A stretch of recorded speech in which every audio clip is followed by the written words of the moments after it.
ವಿಚಾರವನ್ನೇ ಆಲಿಸಿದಂತಹ ಒಬ್ಬ ಅಧ್ಯಕ್ಷ ಅಧಿಕಾರಿ ಏನಾದರೂ ಈ ಅರಣ್ಯ ಭವನದಲ್ಲಿ ಕುಂತಿದ್ದಾನೋ ಏನೋ ಗೊತ್ತಿಲ್ಲ.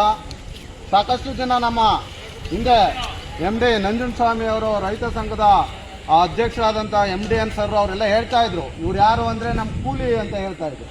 ಇವತ್ತು ಕೂಡ ನಮ್ಮ ಪಕ್ಷ ಅಂಥವ್ರನ್ನ ಗೌರವಿಸ್ತದೆ. ಯಾಕಂತೇಳಿದ್ರೆ ಅಂಥ ಮಹಾನ್ ವ್ಯಕ್ತಿಗಳು ಸರಿಯಾದ ರೀತಿಯಲ್ಲಿ ಹೇಳ್ತಾ ಇದ್ರು ಅಂದರೆ ಈ ರೀತಿಯ ಒಂದು ನಿರ್ಲಕ್ಷ್ಯಣೆ ಧೋರಣೆಯನ್ನು ಮಾಡುವಂಥದ್ದು, ಯಾರೋ ಬಂದು ಪ್ರತಿಭಟನೆ ಮಾಡ್ಕೊಂಡು ಹೋಗ್ತಾರೆ ಮತ್ತೊಂದು ಮಾಡ್ತಾರೆ ಅಂತೇಳಿ ಒಂದು ನಿರ್ಲಕ್ಷ್ಯ ಅಸಡ್ಡೆಯನ್ನು ಪ್ರದರ್ಶನ ಮಾಡುವಂಥ ಇಂಥ ಅಯೋಗ್ಯ ಅಧಿಕಾರಿಗಳಿಗೆ ನಾವೇನು ಹೇಳಿದ್ರು ಸಾಲದು.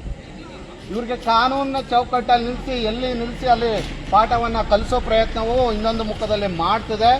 ನಾವೊಂದು ಪ್ರಕ್ರಿಯಾ ಸಮಿತಿಯಲ್ಲಿ ಒಂದು ದೂರನ್ನು ಎಲ್ಲೆಲ್ಲಿ ದಾಖಲಿಸಬೇಕು ಅನ್ನೋ ದಾಖಲಿಸ್ಕೊಂಡ್ ಹೋಗ್ತಾ ಇದ್ದೀವಿ.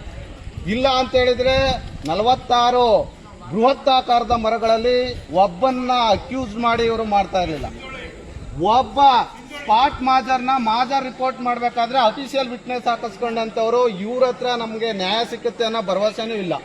ಆದ್ರೆ ಈ ವ್ಯಕ್ತಿ ಅದೆಷ್ಟೋ ಬಲಿಷ್ಠ ಬಲಾಢ್ಯ ಏನೇ ಆಗಿದ್ರು ಕೂಡ ಇವನು ಸಂವಿಧಾನ ಮತ್ತು ಕಾನೂನಿನ ಅಡಿಯಲ್ಲಿ ಶೂನ್ಯವಾದಂತ ವ್ಯಕ್ತಿ. ನಾವು ಇಷ್ಟೊಂದು ಆವೇಶಭರಿತವಾಗಿ ಬದ್ಧವಾಗಿ ಮಾತಾಡಬೇಕು ಅಂತ ಹೇಳಿದ್ರೆ ಈ ವ್ಯಕ್ತಿಗೆ ನಿರ್ಲಕ್ಷ್ಯತನ ಒಂದು ಬೇರೆ ತರ ಇದ್ರೆ ಅದನ್ನ ಹೇಳಬೇಕು. ನಾವು ಸುಖ ಸುಮ್ಮನೆ ಏನು ಇಲ್ಲಿ ಬಂದು ಕುಂತಿಲ್ಲ, ಲಿಖಿತವಾಗಿ ಪೊಲೀಸರ ಮುಖಾಂತರ ಮಾಹಿತಿಯನ್ನ ಕೊಟ್ಟಿದ್ದೀವಿ. ಈ ವಿಚಾರಕ್ಕೆ ಇಷ್ಟು ಜನ ಭಾಗವಹಿಸ್ತೀವಿ ಅಂತ ಹೇಳ್ತಾ ಇದ್ದೀವಿ ಅಂತ ಹೇಳಿದ್ರಲ್ಲೂ ಕೂಡ ಇವರು ಏನೋ ಬಂದು ಮಾಡ್ಕೊಂಡು ಹೋಗ್ತಾರೆ ಅನ್ನೋದನ್ನ ಯಾವ ರೀತಿಯ ಇವ್ರಿಗೆ ಕುಮ್ಮಕ್ಕನ್ನ ಇಲ್ಲಿನ ಅಧಿಕಾರಿಗಳೋ ಅಥವಾ ರಾಜಕಾರಣಿಯೋ ಕೊಟ್ಟಿದ್ದಾನೆ.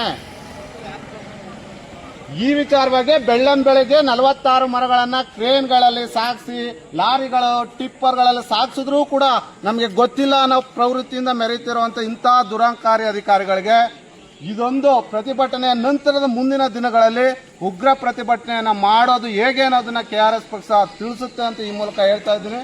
ದಯವಿಟ್ಟು ಈ ವಿಚಾರದಲ್ಲಿ ಒಂದು ಸಂಕ್ಷಿಪ್ತವಾಗಿ 2-3 ಮಾತುಗಳನ್ನ ಹೇಳಿ, ಯಾವುದೂ ಕೂಡ ಕಾನೂನು